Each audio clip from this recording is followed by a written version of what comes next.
સાંભળો સાંભળો સાંભળો મિત્રો, 150 કરોડ રોકડા, 129 કિલો સોનું અને 75 લાખના હીરા. આ કોઈ મારા તમારા દેશના ઉદ્યોગપતિની સંપત્તિ નથી.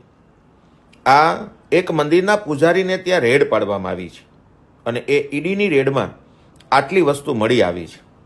વિચારો મિત્રો, આજ મારો ને તમારો દેશ આધ્યાત્મિકતાથી હટીને ધાર્મિકતા તરફ જાય છે. માત્ર ટીલા ટપકા કરવા, કથાઓ કરવી, લાખો લોકોને ભેગા કરી માનવ શ્રમ બગાડવો. મિત્રો, ક્યાં સુધી આ ચાલશે?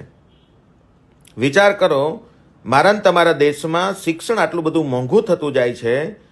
જે બિલ્ડિંગ પાયાથી લઈ અને ઉપરના માળ સુધી માત્ર દાનના પૈસાથી જ ઊભી થાય છે, એ બિલ્ડિંગની અંદર પણ વર્ષના 1,80,000 રૂપિયા બાળકને ભણવાની ફી લેવાય છે.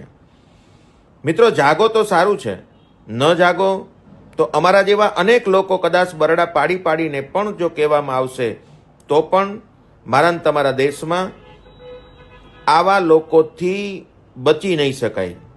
મિત્રો, હું મંદિરનો વિરોધી નથી, 100% મંદિરે જાઓ, પણ મંદિરે જાવું શા માટે એ પહેલાં સમજી લો.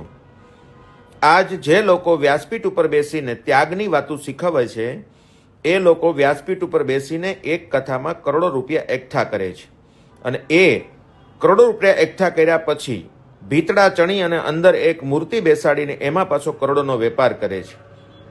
મિત્રો, મારો ને તમારો દેશ 100% ધાર્મિક દેશ છે, આધ્યાત્મિક દેશ નથી. પણ જો આધ્યાત્મિક દેશ કરવો હોય તો શિક્ષણની અંદર બાળકને સમજણ આપવી પડશે. આજ એજ્યુકેટેડ પર્સન અંધશ્રદ્ધામાં ભરાઈને 3 વર્ષ સુધી દાણા જોવાના વેઇટિંગ હોય, એની અંદર જો માણસ જતો હોય તો મિત્રો, આ શિક્ષણ ક્યાં કામ આવે છે? માત્ર પેટનો રોટલો પૂરવા પૂરતું જ જો શિક્ષણ ઉપયોગમાં આવતું હોય તો મિત્રો, શિક્ષણને ધિકાર છે.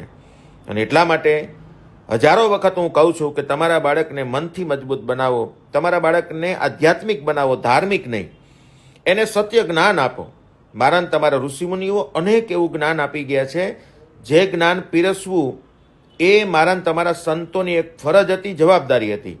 એને બદલે આજ એક મેળાવડામાં અબજો કરોડો રૂપિયા ભેગા કરી અને પોતે સુખ શાંતિને સમાધાનમાં, જે સંત સાદો હોવો જોઈએ, સીધો હોવો જોઈએ, સરળ હોવો જોઈએ, એને બદલે ફેસિલિટીમાં ફરતો મારા ને તમારા દેશનો સાધુ થઈ ગયો છે. મિત્રો, ચાલો આમાંથી બહાર નીકળી અને મારા ને તમારા બાળકને માત્ર શિક્ષણ નહીં પણ ભારતીય સંસ્કૃતિનું સાચું નોલેજ આપી અને એને મંદિરમાં ક્યાંય ખોટી રીતે 1 રૂપિયો ન દે આવો બનાવીએ.